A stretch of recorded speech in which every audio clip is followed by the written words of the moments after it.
Welcome back, whiskey enthusiasts. It's Brett, and thank you for joining me to taste some whiskey today. Most of you have probably never heard of what we're going to taste today. This is 5 Drops Bourbon Whiskey. It is from the Wild Rye Distilling Company in Bozeman, Montana. And it is 45% ABV. I've never tasted this. This is going to be my first time. And I did do a little research on it and found out that it's a very young bourbon. It's only about 11 months old. But that they are making it themselves. It is not sourced, and that this company prides itself on using locally sourced grains. So this is a mash bill made only of corn and barley that are grown in Montana. I don't know how much corn is grown in Montana, but apparently there's some. So let's get right to the whiskey and see what this is like.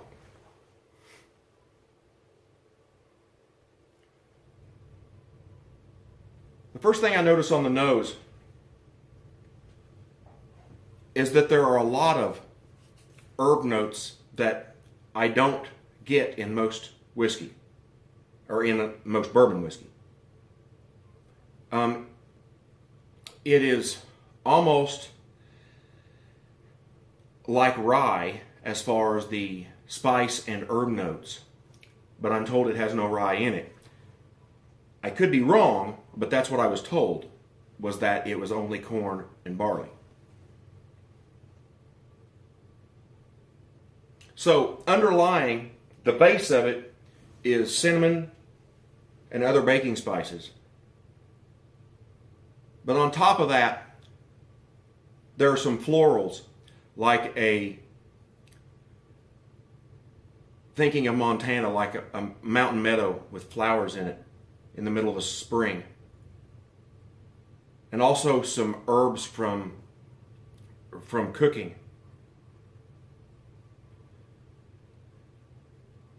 Maybe some cardamom.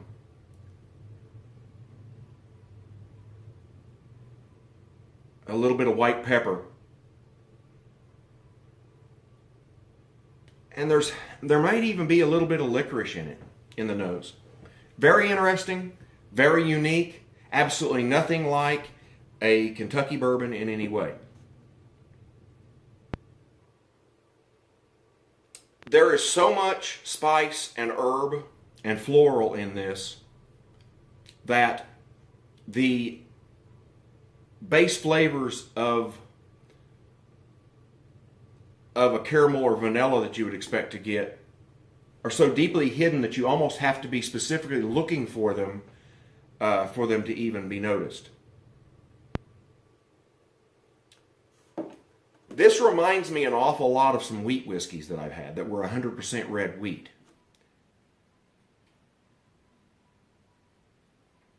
So let's see what it tastes like.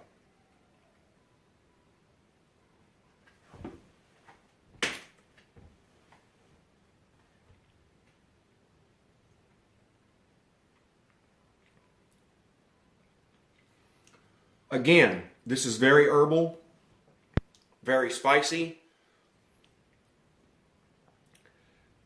It almost tastes... Have you ever had a bourbon that you didn't really care for, but it wasn't horrible, but you would add a drop or two of various bitters to it when you drank it, so that the bitters would kind of give it some extra depth of flavor? And I've done that with some bourbons that I wasn't crazy about. This bourbon tastes like you already added some bitters to it, but no sugar. So you're not making an old fashioned, you just added some bitters. It's very interesting. Let's see what exact flavors I can come up with here.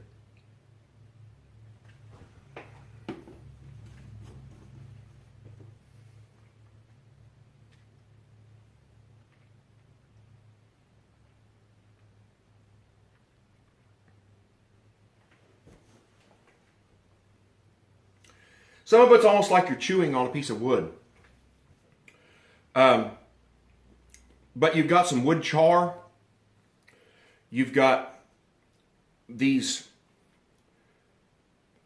it's not really even baking spices, although underneath there are some baking spices, but there's all these florals and herbal notes, almost like a really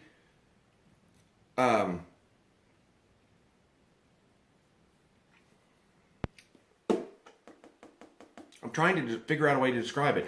Almost like an Italian liqueur, like Galliano, or for those of you who drink Sazeracs, the effect of the wash of the absinthe in the glass is somewhat like that. But think of that without very much of the anise or licorice.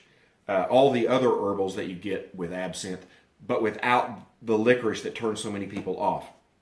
It's very complicated, and I don't quite know how to describe some of them. I think there's white pepper, there's black pepper, there's some cinnamon, there's a little bit of clove, but it's not right in the front. I think that cardamom is in there.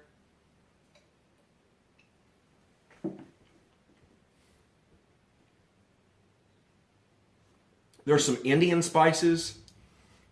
And the only fruit that I get out of this at all is lychee, which you taste a lot in Indian single malts. And there's a little faint whiff of lychee sweetness in this. Let's get the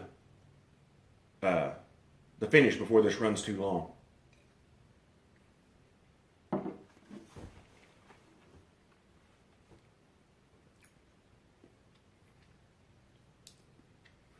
The finish is red wheat, a little bit of maltiness. It's dry wood. It's almost salty, and it's peppery. Now, the conclusion. For me, as someone who likes a lot of variety in what they drink, who drinks everything from Indian single malts and every kind of Scotch under the sun to American rye, American single malts, wheat whiskeys, I drink it all. I have a collection of rums. I love absinthe. For somebody like me that likes a lot of different things and likes the new experience, this is a neat change, and I really dig it. I also think that this would make excellent cocktails, because if you made a Manhattan, or if you made an old-fashioned or any kind of drink like that, a whiskey sour or anything out of this, it's going to stand up, and you're going to get those flavors through into the cocktail, where if you use a really nondescript, watery bourbon for those, it's going to get buried, and all you're going to get is the bitters and or the sugars or whatever else you add. In this case, it's going to shine through. That said, there's a significant percentage of people that aren't going to like this at all. If you primarily drink Kentucky bourbon and that's it, and you're one of those people that you think it's really not bourbon unless it's from Kentucky, well, you probably ought to stay away from this. This isn't something you're going to like. If you like to be experimental, and if you recognize that there's very unique and exciting whiskey being made in other places, try this, because there's nothing else on the market like it. Not that I know of. The closest thing, literally, that I have tasted are some 100% red wheat whiskeys. And they were as herbal as this, but they were not as spicy. I think this is very well made for the craft market because it offers something that no one else is putting out there. And for the nose, because of its uniqueness, I would rate this at about an 84. On the flavors, I would rate it about an 83. The finish, I would go lower. It's kind of short. And there's nothing really unique about it compared to the palate and the nose.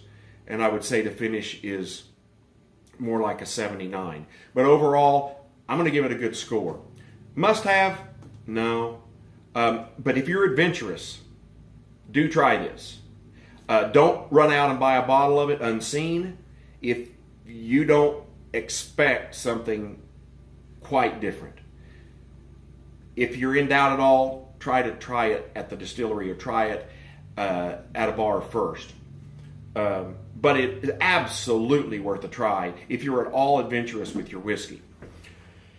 So that's about all I have to say about that. You can make your own decisions, and I hope you enjoyed the review.